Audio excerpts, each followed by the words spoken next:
Welcome to Bigfoot Society. If you have Bigfoot activity to report from the same areas discussed in this episode, please reach out to me directly after this episode. And if you'd like to be on the podcast to discuss a personal Bigfoot encounter, please reach out to me directly at bigfootsociety@gmail.com. Do you wish there was more Bigfoot Society to listen to every week? Well, there is now. If you become a supporting member over at Patreon, you get a special members-only episode every single week on Wednesdays, and sometimes even more episodes. Head on over to patreon.com/The Bigfoot Society. And now let's get on with the show. All right, Bigfoot Society, we've got the privilege of talking to Jenny and Norman, documentary filmmakers out of the great state of New Mexico. How's it going, guys? Really well, Jeremiah. Thank you. It's awesome. It's a great day. Oh, it is a beautiful day out. And, it's great to have both of you on today.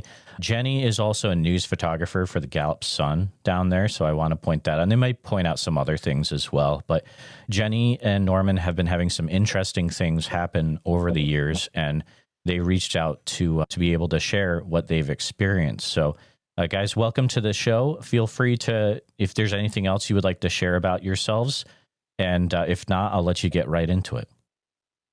Okay. Well, you're right. We live in the great state of New Mexico. It's beautiful. I live near Ramah, New Mexico, which is a Mormon pioneer town that was founded in the 1800s. And I also live about 6 miles away from Pine Hill, New Mexico, which is part of the Ramah Navajo res, and live pretty much off the grid. And I think we bought the house and the land about 16 years ago. And the first time we spent any time there, my husband and I, it was on New Year's Eve, and we were snowed in. I mean, it was a blizzard. And my husband had gone to bed early, and I was watching TV out in the living room.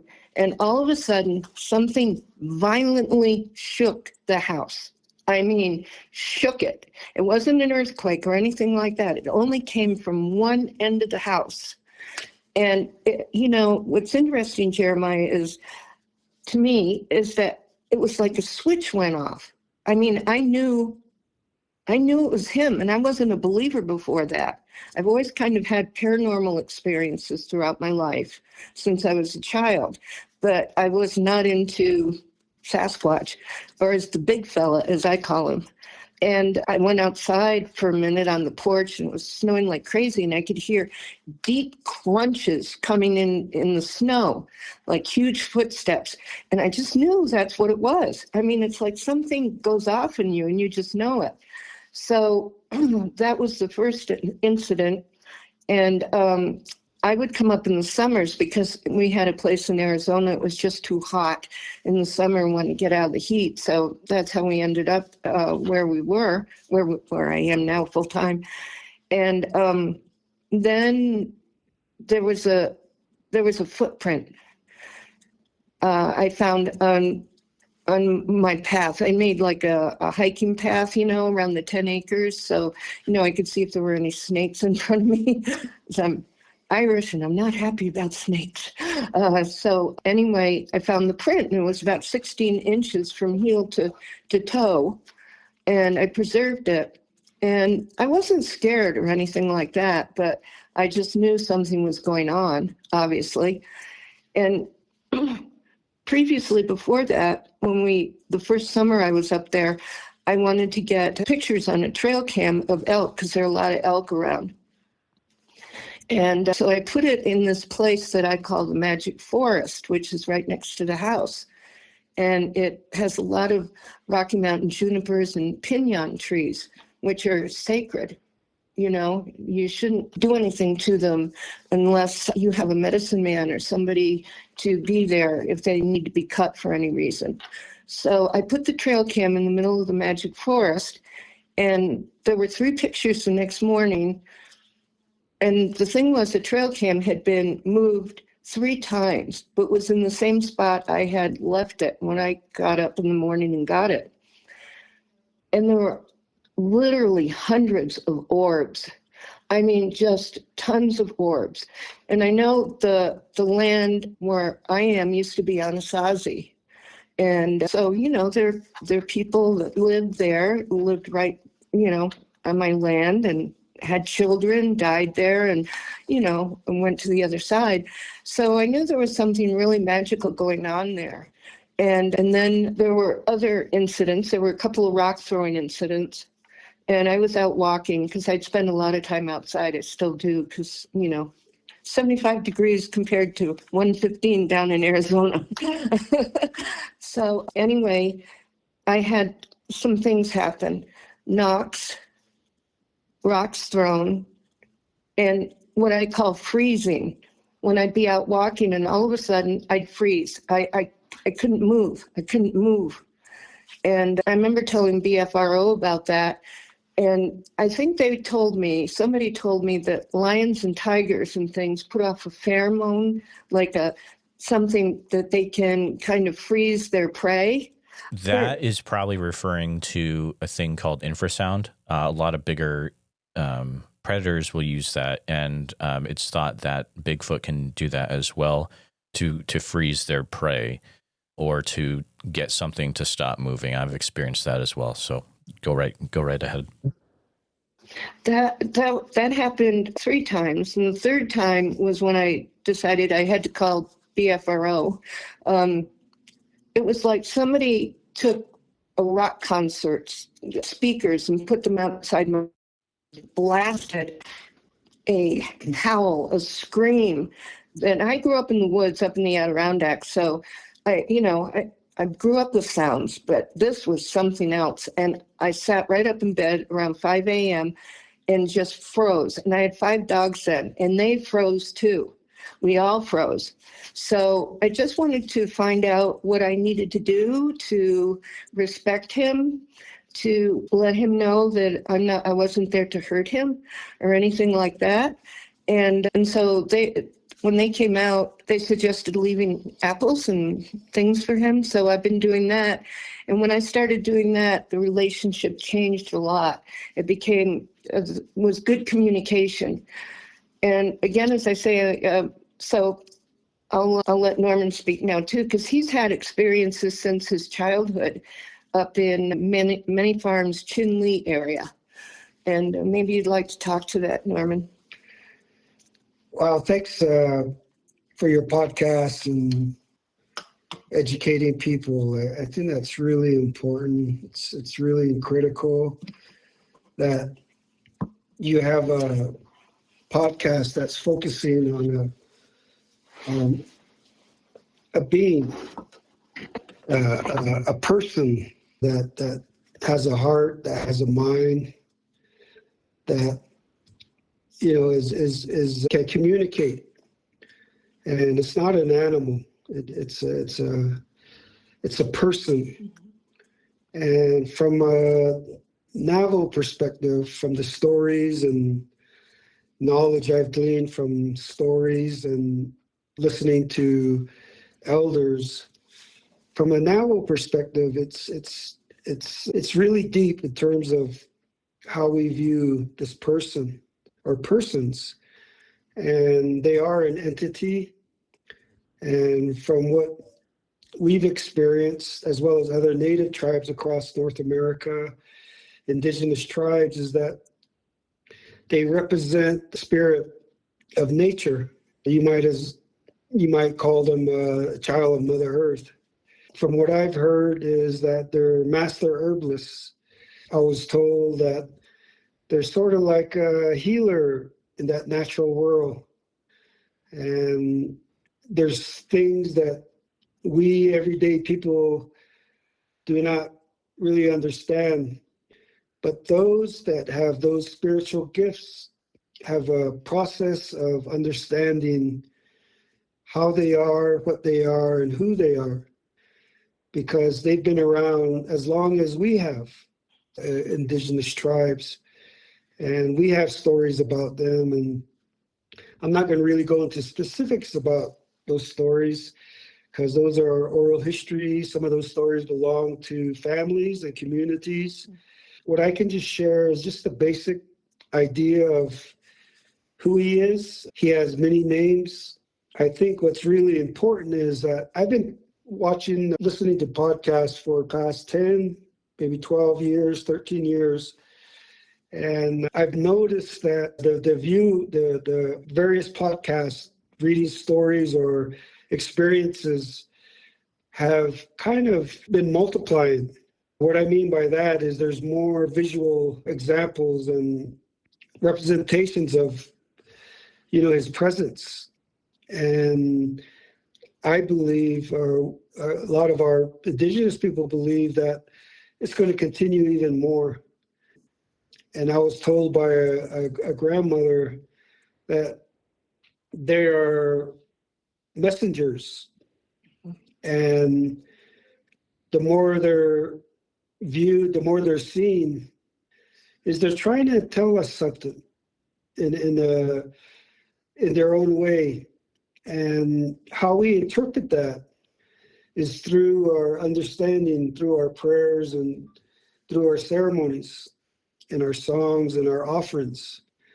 And from that process, there is a connection that we have. It's an innate process that we've been taught since we were young as Native people. And one is being aware of your environment, understanding what the environment is, the elements, being in harmony and balance with these elements. And the more you educate yourself and the more you're in that learning process of learning the spirituality of our relationship to Mother Earth and the natural world, we become much clearer and of understanding how we're all in this together. And that's what it's really about. It's finding balance, not only with ourselves, but the natural world. And Sasquatch or Bigfoot or whatever that name they have is a part of that. Mm-hmm. And we can't separate ourselves from them, vice versa. We're in all this together. And it's an example of the trying times we're going through. There's a lot of turmoil all over the world. There's natural disasters. People might call it climate change or, but the weather as we all see it today is at its extreme, as well as the idea of greed and, all the negativity of society is really expanding and exploding into our daily lives where, it's affecting our way of life as Indigenous people. But I might also add that all humans are born with that gift of understanding, that innate spirituality that we all have. And I think if we look at Sasquatch or Bigfoot from that perspective, I think we'll gain a much more grateful understanding of who that person is and what their role is. Norman, do you think some of that becomes unlocked as we have certain contact with things, or it's present from the very beginning? Well, there's a couple of things. One is they know who we are. Just like us, my Navajo people, we have oral history that goes back centuries. And those stories never change. And we're told that when you have a story is given to you, it must not change. And that if you modify that story, it loses its power in terms of its message and its healing properties. So I'm sure they have their own oral history. They have their own language. From what I understand, they have their own chants and songs and how they deal with the supernatural elements that is present in the natural world, just like Ramah, just like Grandpa. They know that connection. And I think that the value of understanding ourselves is really critical, because we went to this Bigfoot gathering in Sanasle on Navajo this past spring, and some Navajo elders spoke, and they said, they already know who you are. They already know what kind of person you are. They already know what your intent is. And that's why they tell us to have reverence, to have respect for them. And that was really a great thing to hear, because these elders have grown up in the forest. They've dealt with them in many aspects. And there's places on Navajo that a lot of elders won't speak of them. They won't share that information. And then some elders are willing to share that. But getting back to your question, I think what's really critical is that in order for us to really honor them and respect who they are, we should do the same for ourselves. In a way, they're a reflection. They're trying to remind us, the natural order of things, that we are just a part of all this, that we do not own the land. We do not own the resources. Neither do they. And it's really alarming, because their area of land and where they live for centuries is being encroached upon. And they really have nowhere to go. I mean, that's all they know is that area. Then they have to migrate. And then they meet other families, other tribes. And so there's this constant interaction that we are not aware of, this constant interaction with the natural elements that some of us can't even comprehend or understand. They're in a level that is beyond the common, quote unquote, common person. So are you saying that sometimes they will maybe try to affect people to get them to perhaps stand up for environmental areas that are under attack that could be used by them? I think, from my understanding, from, like I said, the stories and research that I've done on my own and talking with other tribes, is that they're not there to tell us what to do. It's like us telling them how to live their life. So it's incumbent upon each of us to try and grasp that sacredness of who they are, because they do appear out of nowhere. They do fade into the landscape. Numerous stories where they follow their tracks, and all of a sudden those tracks stop. So where do they go? So that's what I mean, that there's another component to this. And it's that unseen, that people might call them realms or dimensions, or it's another place on this earth that gifted spiritual people understand and know. So that's where they're at on that level. Then on the human level, it seems like they're pretty gentle with us. I mean, they have a lot of patience. There's a lot we can learn from them.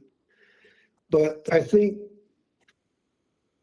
what's really difficult is they've seen us progress as a people to where our inaction, where our relationship with the natural world has impacted them through mining, through different, how do I say it? Like, how do you destroy their lands, their water system, their hunting lifestyle, their plant lifestyle, how technology and greed for resources, how it's impacted their lives. And it's a really, to a lot of Native people, it's a really critical, serious issue, because what befalls them is, befalls us, or vice versa. So we can't separate ourselves from them. And that's just from the stories I've heard and from the understanding that I have as a Navajo person. So something you said brings up an interesting thought as well. And this question could be for either of you for sure. So in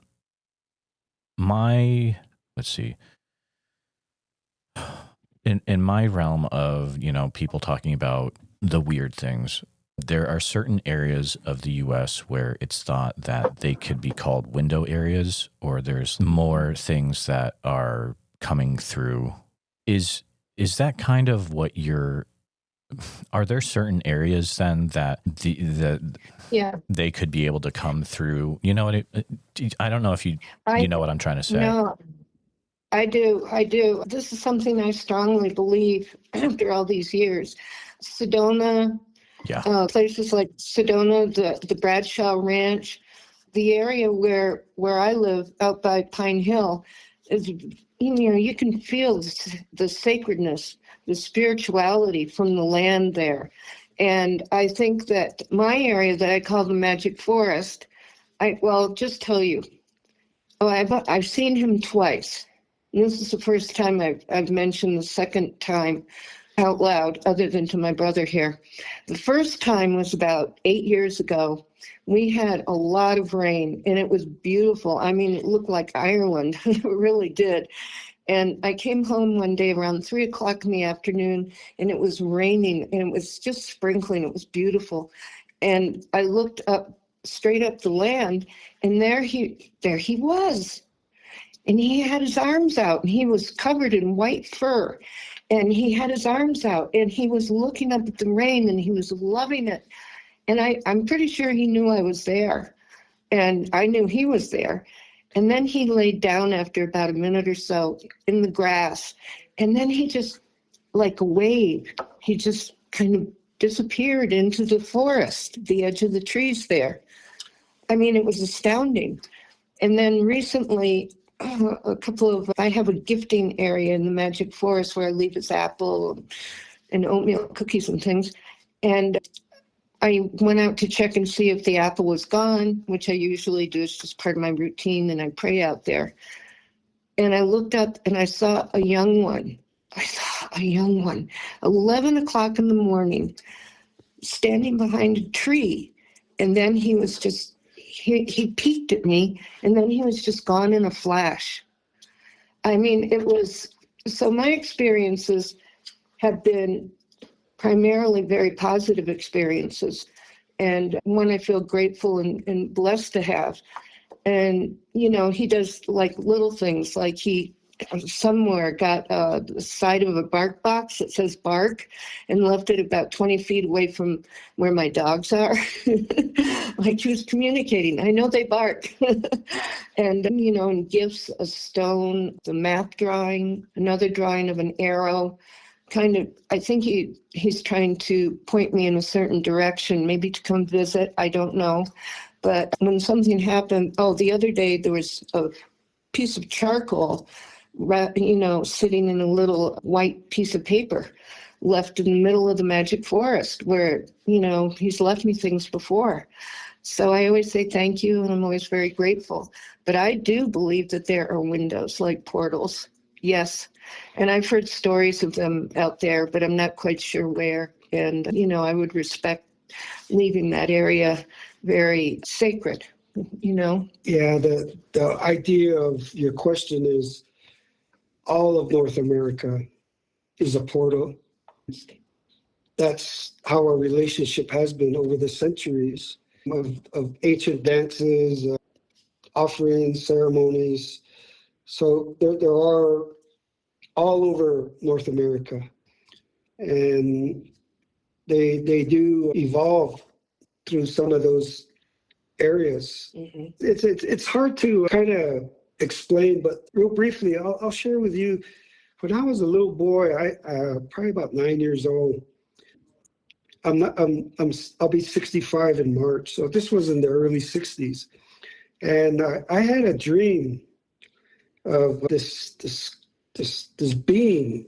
It had long hair and it had eyes, and I saw his mouth, and it was almost like a nightmare. And he was looking right at me. She or he was looking at that being was looking at me.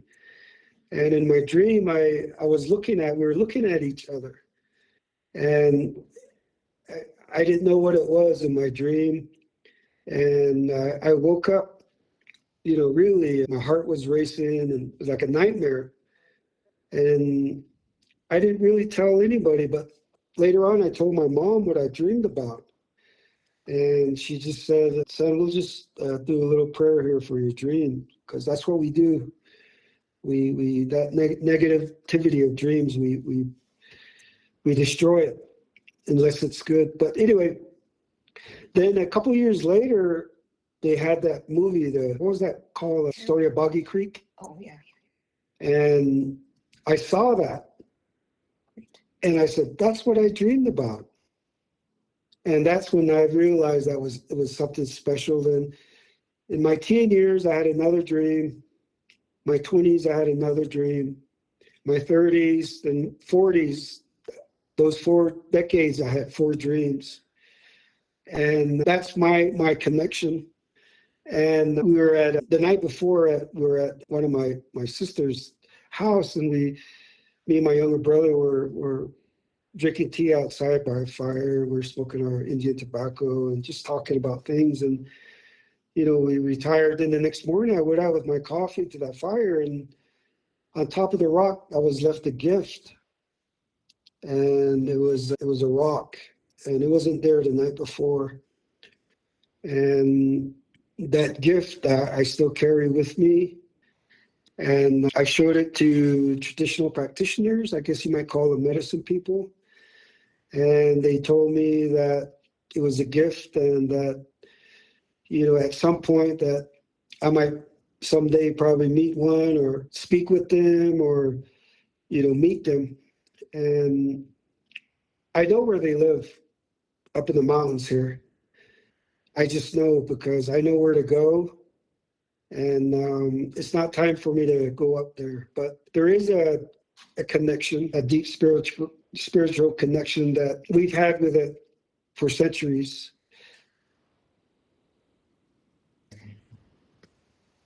And you know what else is interesting, I think, too, Jeremiah, is when we first bought the land out there by Pine Hill and Ramah, that when things first started happening, I'd go, like to the store or the trading post and just make a joke, say, hey, you ever watch that Finding Bigfoot show?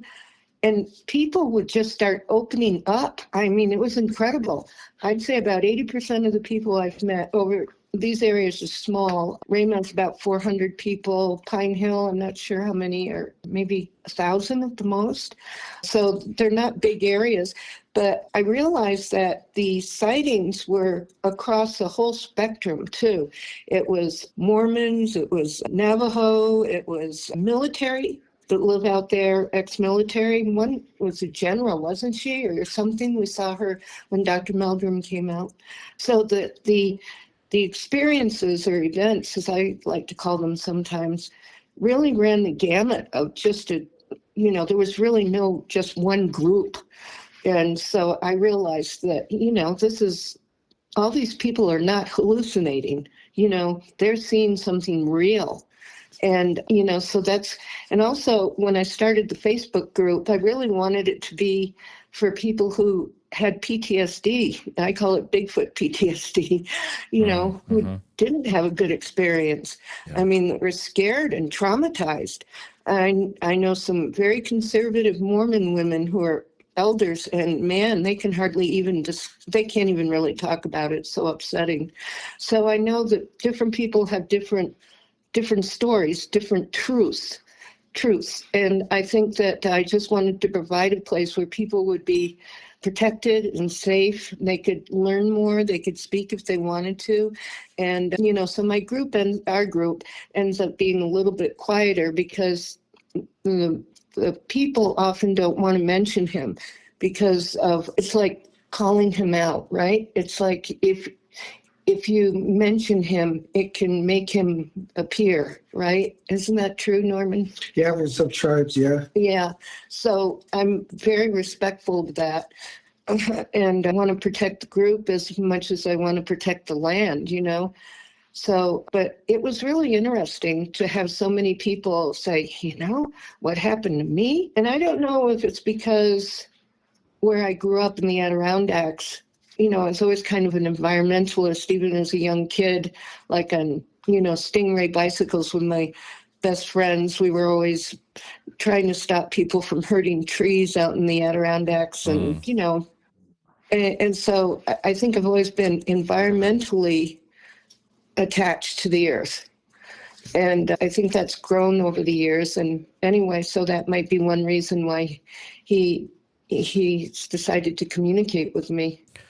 Now, Jenny, when you talk to these people that have also had sightings or encounters, are they describing what they have seen similar to what you've experienced as well? No, some people it's at night, and one lady almost ran into him in downtown Ramah, which is there's not even a street light. Okay, one of the reasons I love it. And he came out of nowhere and just banged on the hood of her car and stood right there, like, and so those are some of the things that I've heard. I talked to a Navajo man. He was an elder. And he told me that, in their house, he would come stand by the window in their house and look at them, he and his brothers, in their bedroom. And, so they always knew he was there. But mine have been, nobody's really shared anything around me that is like mine, where I've really worked on that communication factor. And, it's been a blessing, really has been. And he does hear us. I know that because I collect Pez, and he left me a Pez head as a gift. It's a old Pez, too, of, the bear from Chuck E. Cheese's. I can't think of the name. He left it for me. And I knew that he could, that I collect Pez. I knew he knew that. And, so it's been very interesting. And, I look forward to further communication with him. Now, the communication that you have, how does that usually take place? At night.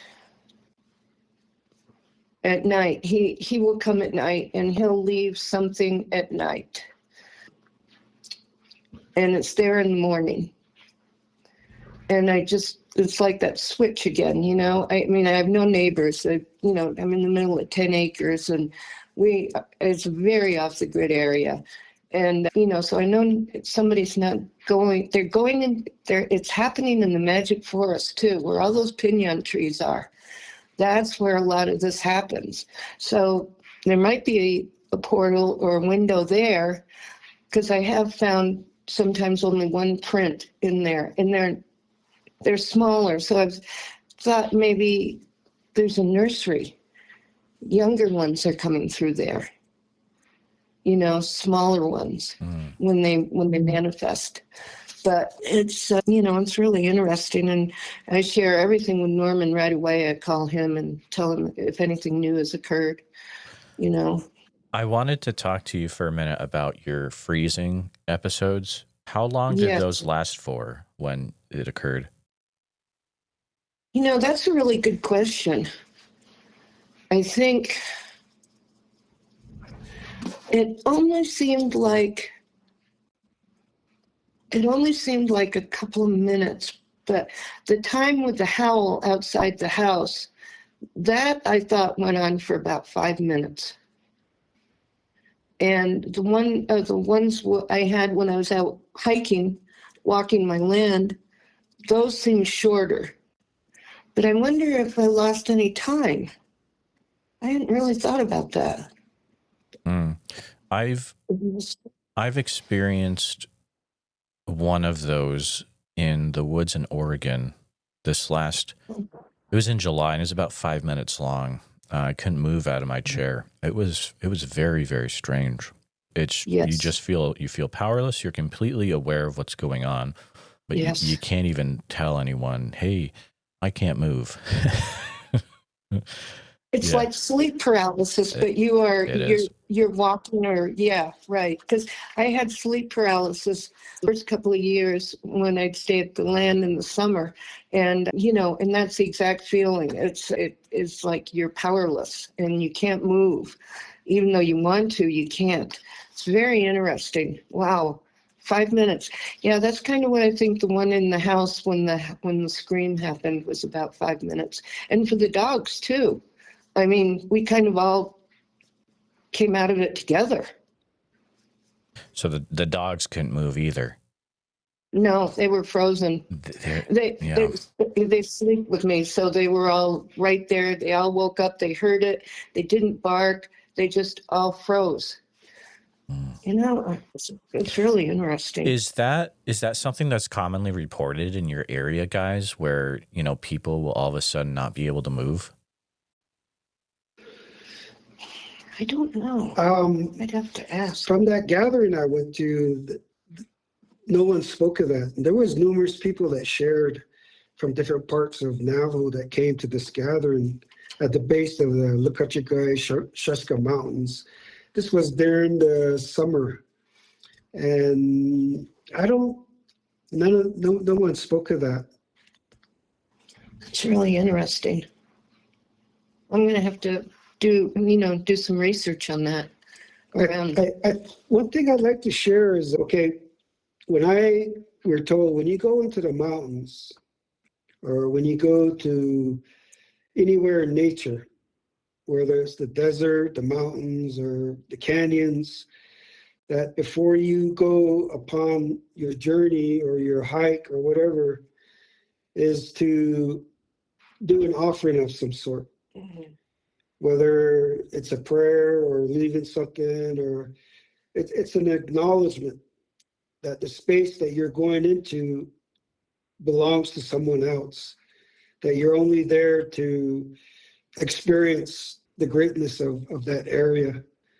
And people don't realize that it's like a ripple effect in that other realm or that dimension, or that many of us aren't aware of.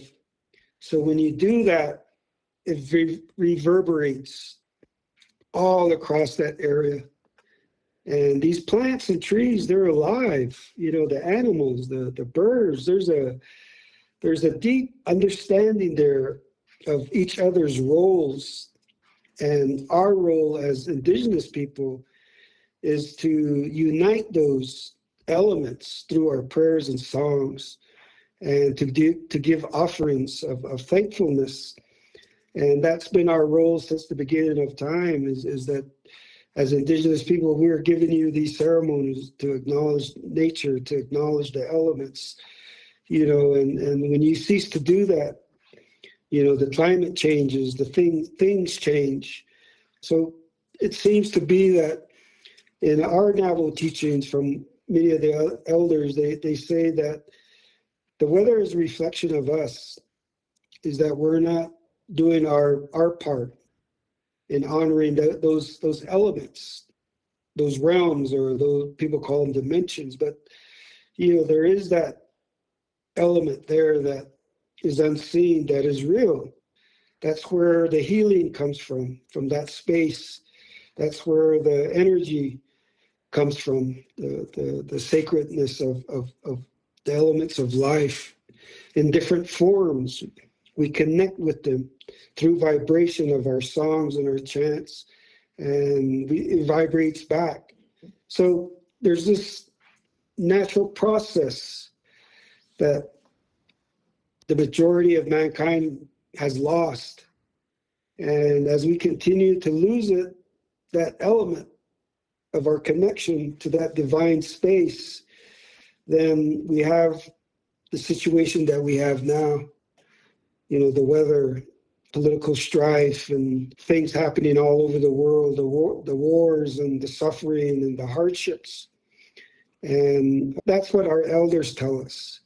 So that when you go into these spaces, camping or whatever, you do that. And whatever is there will acknowledge that. So it's like, if you look at all these Bigfoot movies, there's these extreme violence. Like, these are just like really ruthless monsters that, I've never seen a Bigfoot movie where it shows the beauty of really what their role is on this earth and this natural world. It's always from a negative Western perspective that what you don't understand is a monster, and it's reflected in the writing and, the misconceptions of what this being is. And, of course there's violence, look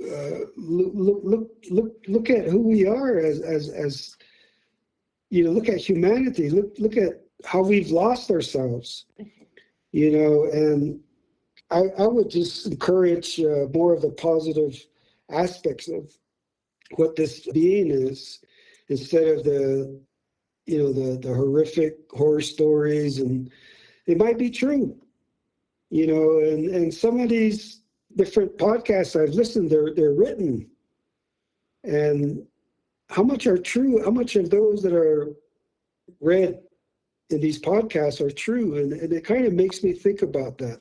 But is somebody just being a great creative writer, or is it real?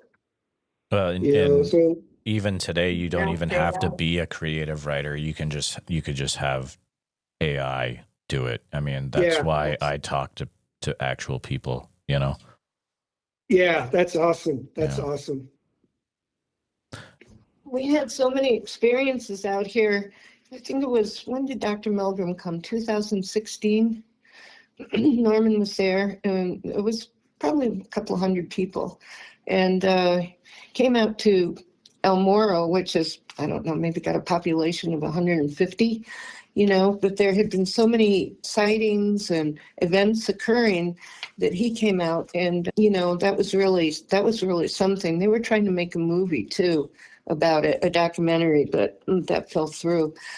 So people are willing to talk about it and share their experiences.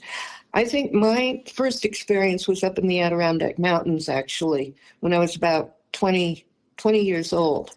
A group of us, I was going to community college up there, and a bunch of us were going hiking up in the Adirondacks, and we decided to spend the night. We brought our tent, and there were like 5 of us, and we were all in there, getting ready to go to sleep.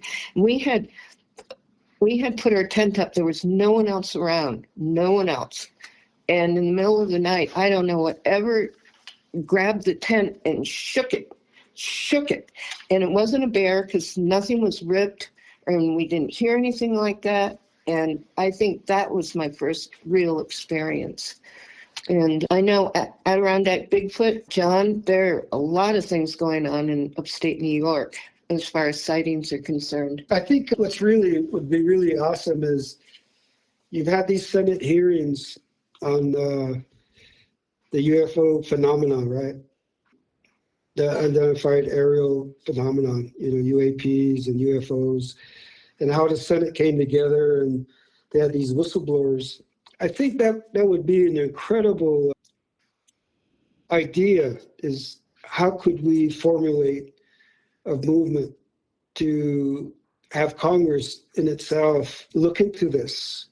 From what I understand, and a lot of the research that I've done, is that the military, has taken captives. Mm-hmm. There's clans that have been wiped out. And so what do they have? What do the museums have? And that would be something to look into, a mass movement to see what the government has and how they view this, and what are they doing? Are they torturing? People are up in arms about perfume, and how animals are utilized, so are they doing the same thing? Is it real? I believe so. And they have every right to be on this earth than anybody else that came upon this land, So I think that would be something to look at. Is that a real process that, Congress could look at? Well, this is pretty timely, because just 2 days ago, there was a task force launched on Capitol Hill, the Task Force on the Declassification of Federal Secrets. And they're mainly looking into JFK, RFK, all the UAP things. But now is the time when if people can call Representative Luna's office, House Oversight Chair Committee, James Comer from Kentucky, and be like, hey, we need to put Bigfoot in there too, guys. Just release the documents. If there's anything to release, now's the time. This is the time where we could get stuff out there. Absolutely. And I think that the representation of how that's presented must come from indigenous people. Yeah. Because it's inherent in our stories and in our traditions and our culture. And you can't you can't do it without the indigenous people. They got to be up forefront, and that would be all I ask of that initiative. If that's the direction everybody wants to go regarding Bigfoot with Congress. That's a very interesting point. Yeah, I'm glad you brought that up. It would make sense that was definitely involved, that they were involved. Yeah. Absolutely. Yeah. I've learned so much from my brother, from Norman. When we made the movie, especially, I've always kind of done prayer on, kind of on my own, but I saw how important praying before you go out and do something on the land, especially we were making a movie. So, to honor the land, to honor the ancestors, to honor nature, and say, we're here to help. We're not here to hurt. And I think that just grew. And that's one of the things I do every day out in the Magic Forest. I mean, I do Navajo prayer. I do prayer from just my heart. I say thank you to the universe, the creator. But that's something I do a couple of times every day at least, because I'm thankful for the land. I'm thankful for it. I can feel it. When we were making our movie, I was bringing one of the people in the film, Damon Watahamaji, who's Havasupai, back to the edge of the Grand Canyon so he could get back down into the village of Supai. We were coming back from a film festival. And I'd never experienced anything like this in my whole life. It's about an hour from Route 66 out to the edge of the canyon. And we were driving and we got so quiet. No one was drinking. No one was doing anything. And I felt like I could hear all the trees. I could hear them. And I felt like my Jeep was going to take off, And I said to Damon, I said, man, I can hear the trees. And he just turned around and smiled at me like, I've been hearing the trees my whole life, but I'm glad you're finally listening to them. You can finally hear them. So Norman says that they communicate, the plants and the trees and our mother. I mean, I really believe that, based on my own truth, my own experiences. And, and taking an offering, I shared with Adirondack Bigfoot with John, when you go out and do an investigation, take apples with you, leave apples, he'll respect that. He'll know because you've got a good heart. He'll know that. So you have a Western worldview, you have a Western scientific worldview, you have a different worldview of what indigenous societies have embraced in their culture. I guess what I'm saying is that over the years I've heard this phrase woo-woo, right? And the truth of it is this whole concept of life and this whole idea of the natural world is woo-woo. I mean, there's an element there. And when you have the Western thought, the Western concept of no connection or of idea of what that energy is, then fear comes into it. Misconceptions come into this. Historically, if you look at Western society, it's always about dominance of resource, dominance of water, of land. In some words, you might call it greed. and the idea is that when you come from that perspective, things that you don't understand, you fear, hence the movies, hence, different experiences regarding Bigfoot.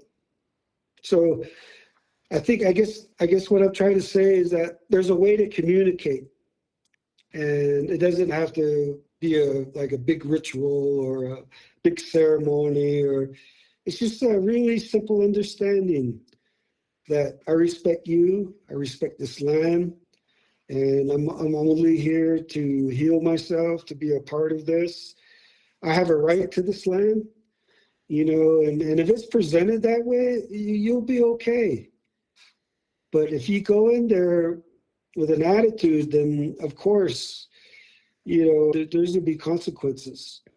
And that's why our elders say, tread lightly, because there's things out there in nature that we don't understand.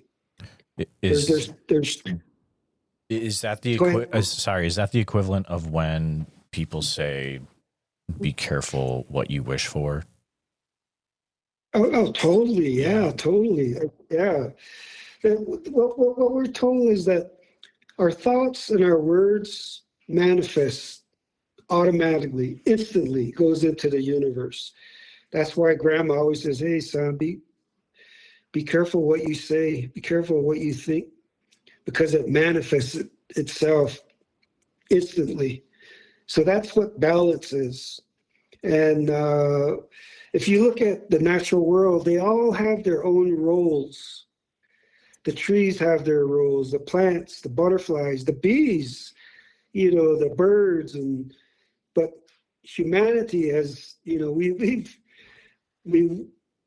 we failed in our role to be a part of this. So I think it's how you look at the world. How do you see it? Are you a part of it? Or are you disconnected from it? Or how do you connect with it? It's real simple. You just go out to where you're going and you acknowledge nature for what it is. Some people call it there's that word God, it's like God is in every element of the natural world. We are God, or we are the Great Spirit, or we are that holy light, each of us. So from a Western perspective, someone will probably never, ever get it. But if you're raised in that consciousness, then everything becomes clear, everything becomes real. And that's been what's been happening. We believe, Native people all across the world, is we've lost our connection to ourselves through our connection through the natural world. Because that's the real world, that's how it was. Mm-hmm. And I'm not saying that technology can't be a part of it. Yeah, that world is technology. The lasers and all but the technology, where it has manifested itself physically, we've connected that spiritually, energetically wise, energetic wise. So there is that element that I think people should be aware of. And it is real, and it is healing, and it is miraculous, and it is very, very powerful. No, it absolutely is. And like you'd mentioned, I wish, that the community would just stop referring to the woo-woo stuff and just like go out there and like connect with stuff again. Man, I don't drink or smoke or any of that stuff. And I experienced some of the weirdest things I've ever experienced out in Oregon. We were out in the woods, and there's this young woman that goes out there. And when she goes out to this area, they start communicating with her in fake bird noises. And like, I watched them go back and forth, and it was incredible. I've never experienced anything else like it, guys. Wow. I think we can do that if we discipline ourselves, and if we put ourselves in that state. We were born that way. And I guess over a lifetime, we've kind of forgotten about that that space, that energetic, the unseen energy that permeates itself all over the world in its natural form. Yeah, I believe that we can each do that. I want to make sure that we have time to go over the films that you have made and how people can check those out, and the documentaries that you've been part of, if that's possible. Oh, sure. I'll let Norman go first because he was the Tao. Well, I'll talk about Poison Wind. I've been a filmmaker since 1989, and all my short films have been in the Navajo language. Back in the 90s, early 90s, both of my films were the first indigenous language films ever at the Sundance Film Festival. One was called Awakening, and the other one was called Horse Song. And over the years, I've dedicated my life to utilizing the camera to create stories that reflect our history, that reflect the values of our people in terms of creating films that help our people understand, the natural world and the importance of our culture. I've also worked with the Navajo Nation developing a Navajo language drama festival. And I'm also an actor. I'm really blessed to have a really great agent. So I've auditioned, and I've done some substantial roles, some supportive roles in some major films, which I'm proud of. But the thing I want to share is that once we share stories, it can teach and it can heal. Mm-hmm.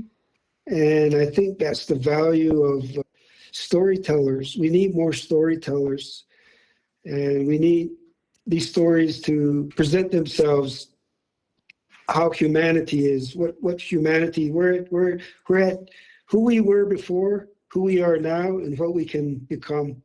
I think that's really critical in terms of our stories.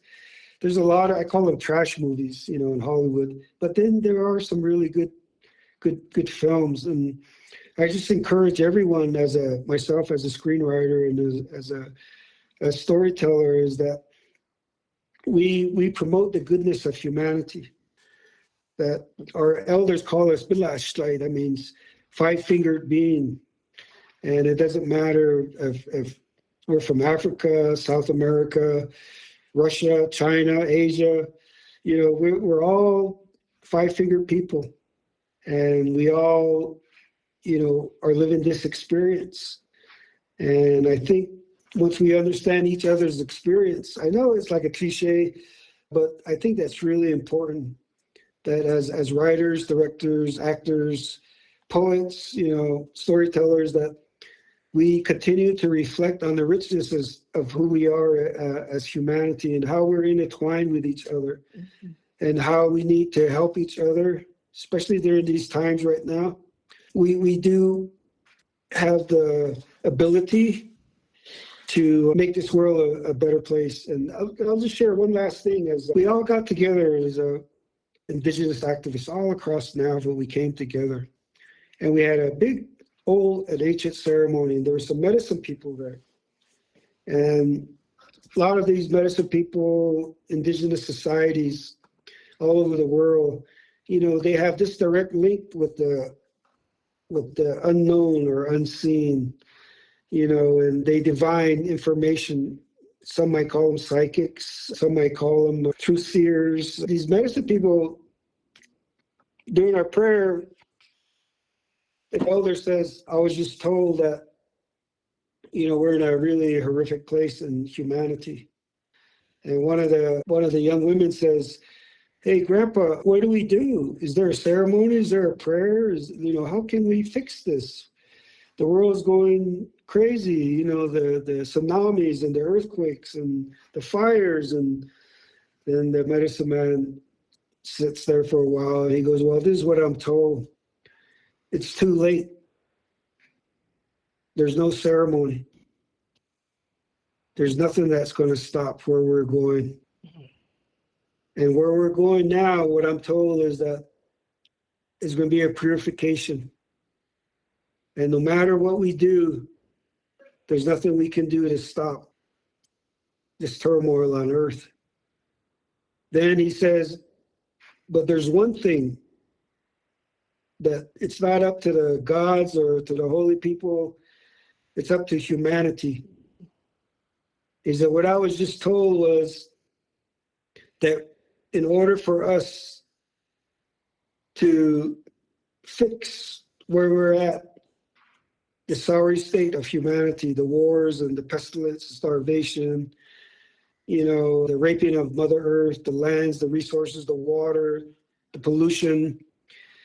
He said, what I was just told, he said, was that humanity must come together consciously. And that's the only way that we can change this. And that's just a message to your viewers, to the world, is that we do have the ability, but can we do that? Can we unite the whole world in one consciousness to create this change that is needed? I used to have a daydream when we were making the movie, because the Grand Canyon played such a significant role in the film. And I had no idea, even though I was living in Arizona for a long time, that uranium mining was going on in the Grand Canyon. And it was in the Colorado River, and people not only in the village of Supai, but, the Colorado goes all the way to California. So, crops, things get watered with it. And so anyway, I used to have this daydream where people would come from all over the world, and there'd be so many people that they could hold hands around the top of the Grand Canyon in a act to save it, because so many people come there and love it. Every time I've been to the Grand Canyon, there are people from all over the world there. And I thought, wow, wouldn't it be great if we could just get thousands of people all there camping out at the same time and all join hands to protect her.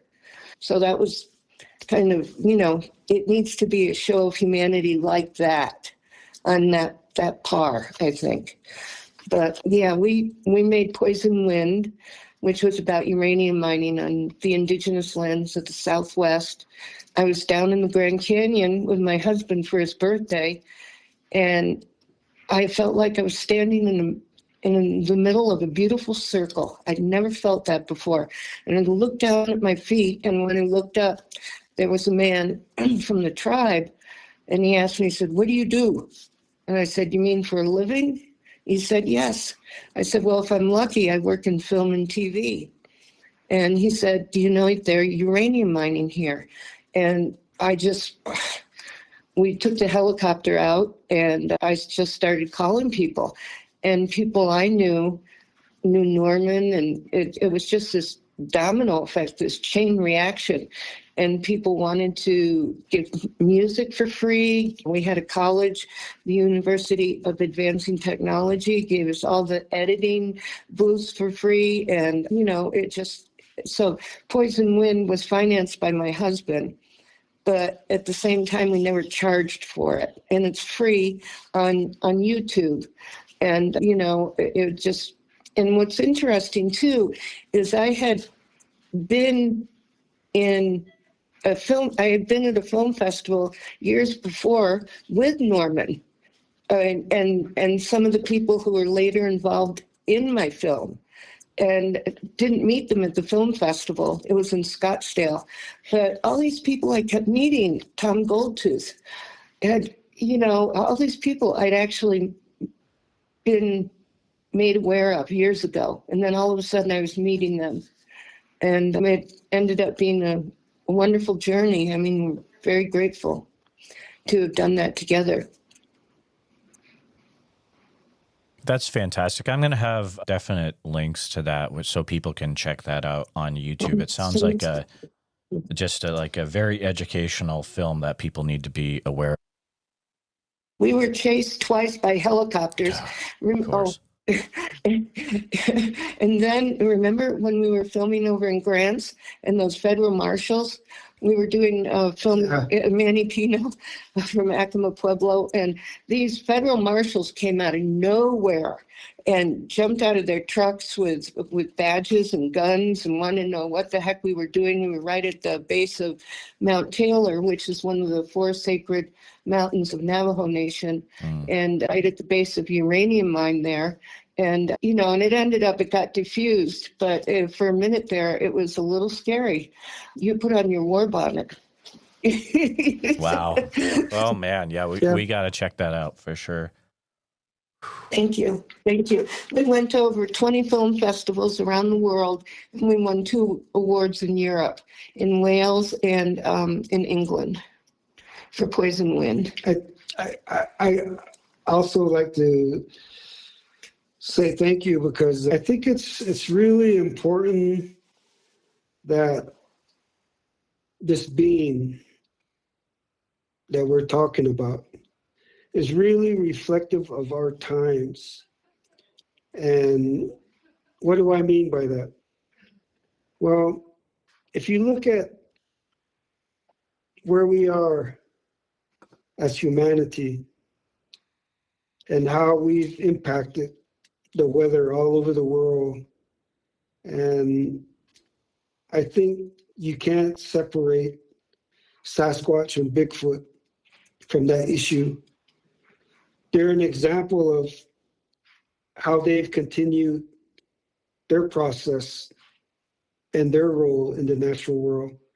As I've said earlier, we're told that they're herbalists, they're master herbalists, they help other animals, they help heal the land. They're I don't know how to say it, but trying to translate it from a Navajo language perspective into English, it's kind of like two different things. But I guess what I'm trying to say is that they represent the natural order of things. They represent the natural world and the natural laws because of their essence of who they are. Like I said before, Western ideals, Western concepts of science, Western education removes ourselves from that natural element that we all possess in communicating with nature and the natural world. So to me, that would be my message, is that we got to be more conscious, we got to be more active in preserving the lands and preserving the goodness of who we are, and translating that goodness into good words and actions for each other. Because we're not in a good place. There's a lot of hate and anger everywhere. Mm-hmm. And as I was saying, he's a messenger. He's telling us, look, you guys need to fix this. Because if you don't, you're going to be gone, but I'll still be here. The land will still be here. So that's what I'd like to share from all the stories, the knowledge I've gained regarding this being, this person. And you're right about the herbalist, because that's what the charcoal was. He was leaving me, so today I'm going to go get some charcoal, right? I've been having, I'm doing really well, but, once in a while I have stomach issues. He knew that. That's why he left charcoal. I just realized that. Oh, wow. Yeah, I just realized that. Okay, so, yep, off to Walt. Yeah, there is a connection there. There is a element there, an unseen energy that people will ridicule, people will laugh about, people that do not understand. Until they understand, then they'll be able to communicate with this being. Absolutely. Jenny, Norman, it has been just a privilege to have you both on the show today. Thank you for coming on and for sharing what you've learned over the years and what you've experienced. It's greatly appreciated. Thank you, Jeremiah. We really appreciate being on with you today and anytime. And we're just Really, I'm really thrilled that Norman was here today, so he could be here as well. Yeah, I'm really thankful for your work. I know you're coming from a good place, and I know that you mean well. And by doing this, you're educating us and you're teaching us, and that's what we're all supposed to do with each other, help each other. And your podcast is representative of that. I checked out your different subject matter and so I did a little bit of research and I thought, wow, this is cool. Yeah, I'd be honored to be on the Bigfoot Society podcast. Fantastic. Well, we will keep in touch, guys, and thank you again to both of you. Thank you, Jeremiah. Okay. Thank you, Jeremiah. Thank you, guys. Bye. Just want to take a few minutes to say thank you to you, all my listeners, for listening to the podcast. Please take a minute to help out the show by subscribing on YouTube, making sure you hit the bell so you don't miss any notifications, and share the episode on YouTube with a friend. Also, if you're listening to us on a podcast, thank you so much. Make sure that you're subscribed, share the show with a friend. Really, it's all about sharing the show wherever you can. If you've had a Bigfoot encounter related to the following or know someone who has, please reach out to me at bigfootsociety@gmail.com or pass on my email.